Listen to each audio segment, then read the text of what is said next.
Welcome to my class, guys.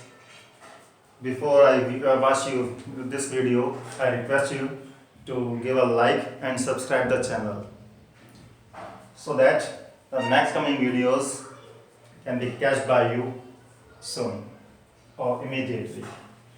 Dear student, in this class we are having the next topic of the first chapter of 11th standard, that is Introduction to Accounting. Now, qualitative characteristics of accounting information. Qualitative. First, reliability. Reliable. Reliable word is used for the sense of trustworthy. Fairness. Qualitative characteristics, that is a fairness. All the values which are represented by the accounting or accounts are fair values, because these accounts are maintained by keeping in the mind the provisions, principles of accounts as well as the accounting standards issued by the ICAI. Means जो भी आप accounts बनाते हैं उनसे जो information निकल कर आती है वो रिलायबल होती है. Reliable means trustworthy. Fair values are represented by the accounts. Trustworthy. Why? Because these are not made on personal bias. अपनी अकल से नहीं, अपने मन से नहीं बनाए जाते. But some rules, regulations or principles of accounts as well as some guidelines, instructions are used. Verifiable. Reliability में याद रखिएगा वेरीफिएबल. वेरीफाई कर सकते हैं आप किससे? डॉक्यूमेंट से. Document, this is the keyword. ये ध्यान देने वाला वर्ड है बेटा, वेरीफाई, जो आप चेक कर सकें. सब चेक करके देख लीजिए. ट्रू वैल्यू है, फेयर है, बिल्कुल आप चेक करके देख लें सर. वेरीफाई कर लें आप. Verifiable with the help of documents. कौन से डॉक्यूमेंट्स? Cash memo. जब आप कहीं से गुड्स परचेज करके लाते हैं, आप घड़ी लाए होंगे, मोबाइल कभी परचेज किया होगा, whatever you purchase the goods, the cash memo is given to you by the seller. Seller cash memo देता है. ट्रांजैक्शंस होती हैं, तो ये एविडेंस लाते हैं. एविडेंस, सोर्स डॉक्यूमेंट्स भी बोलते हैं इनको. सोर्स डॉक्यूमेंट्स, इन सोर्स डॉक्यूमेंट से ही ट्रांजैक्शंस रिकॉर्ड की जाती हैं. तो जितने भी अकाउंट्स आप बनाते हैं वो सोर्स डॉक्यूमेंट से प्रिपेयर किए जाते हैं, इसलिए उन्हें वेरीफाई किया जा सकता है, मींस चेक किया जा सकता है, और आप कह सकते हैं हाँ वो ट्रस्टवर्दी है, मींस रिलायबल है, मींस ये एविडेंस का काम करते हैं. Next, relevance. रिलेवेंस कहते हैं डिस्क्लोज. सारी इंफॉर्मेशन, कोई छिपाया नहीं जाता, सब कुछ डिस्क्लोज कर दिया जाता है. Relevance says that all the necessary informations are disclosed and must be disclosed so that the users of accounting informations may not have any type of doubt. They must get everything clearly. Disclose statutory required information. Statutory means laws. वो सारी information disclose कर दो जो स्टैट्यूटरीली required हैं. Laws कहती हैं कि इनकी नीड है. जैसे आपने किस रेट से डेप्रिसिएशन लगाया है. डेप्रिसिएशन मींस असेट की वैल्यू को कम करना. किस वैल्यू से, किस रेट से आपने डेप्रिसिएशन लगाया, किस रेट से आपने प्रोविजन फॉर डाउटफुल डेट बनाया. तो आप वो सारी इंफॉर्मेशन जो लॉज कहती हैं वो डिस्क्लोज करो, चाहे वो किसी भी लॉज में हो. बेटा हम यहां वर्ड लॉ यूज नहीं करते. Laws means a number of rules and regulations, provisions are there in different acts. Companies law अलग है, Companies Act, income tax act अलग है, बहुत सारी लॉज हैं आपकी. तो रिलेवेंस का मतलब है all the related informations must be disclosed. सारी related informations, all the necessary informations must be disclosed which are required by any laws.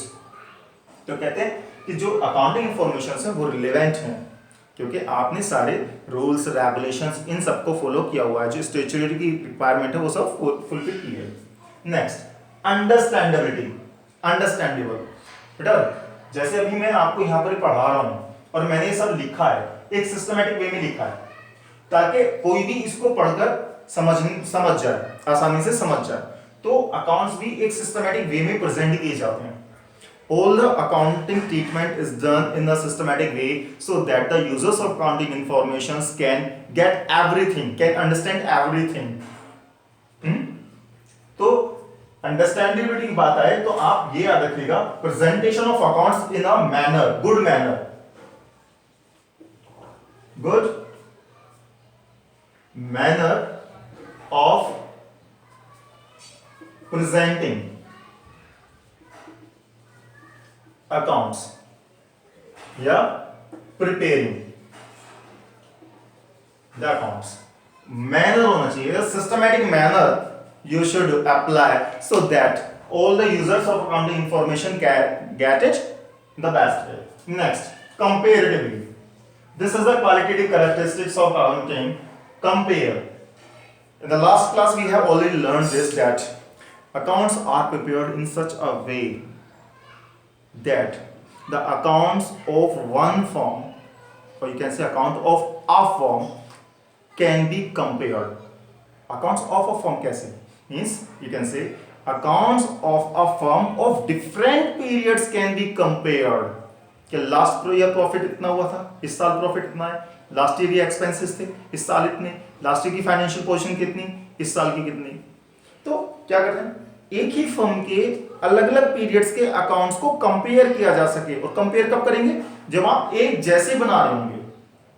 और एक जैसे कब होंगे, जब आपके fix rules, fix guidelines, fix instructions आप फॉलो कर रहे होंगे अकाउंट्स बनाने के लिए, तब वो सिमिलर अकाउंट्स बनेंगे, तब आप इजीली कंपेयर कर पाएंगे. तो कंपेरेटिवली होती है. और जब एक ही फर्म के, वन फर्म, आप यहां कह सकते हैं वन फर्म, जब आप वन फर्म की बात करते हैं, one firms account,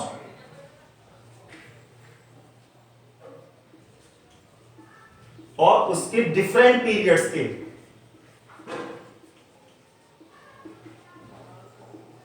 period of time, एक ही फर्म के अकाउंट्स को, एक ही फर्म के अलग अलग पीरियड्स के अकाउंट को कंपेयर किया जाता है.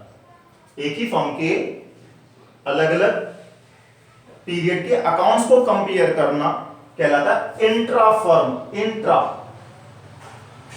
और इंटर फर्म में क्या होता है, डिफरेंट फर्म होती हैं, डिफरेंट फर्म, ठीक है. और फॉर अ पीरियड अलग अलग फर्म होती हैं. For example, you are running a business in the name of XYZ Limited. You are having one branch in Hapur, one branch in Meerut, one branch in Ghaziabad, and you are willing to know the profitability as well as the financial position of different branches. Now, the branches are not, or the firms are not the same, but the period may be the same. जो नहीं कि period एक ही हो, may be the same. और एक firm है आपकी XYZ and sons, दूसरी ABC एंड सन्स, दोनों अलग अलग फर्म हैं, दोनों के अकाउंट्स को आप कंपेयर कर रहे हैं, एक ही पीरियड के या अलग अलग पीरियड के, ठीक है, लेकिन फर्म अलग अलग हैं, तो कहलाता है इंटर फर्म कंपैरिजन. तो अकाउंट्स इस तरीके से तैयार किए जाते हैं कि वो रिलायबल हो, कि ट्रस्टी वर्दी हो, true and fair value representable हो, क्योंकि वो वेरीफाई की जा सकते हैं सोर्स डॉक्यूमेंट से, जैसे कि cash memo, invoice etcetera.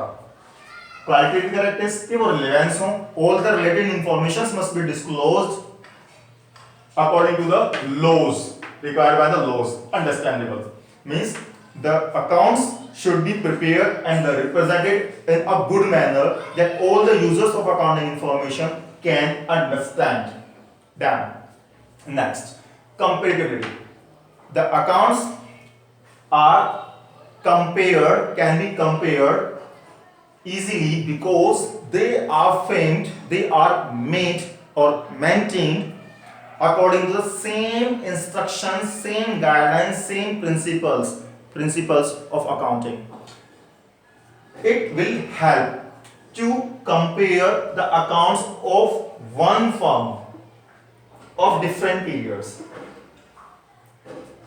Next, comparatively, when the different firms accounts are compared for a period or maybe for a period. Hope students you have got these characteristics, 5 characteristics of accounting. Thank you.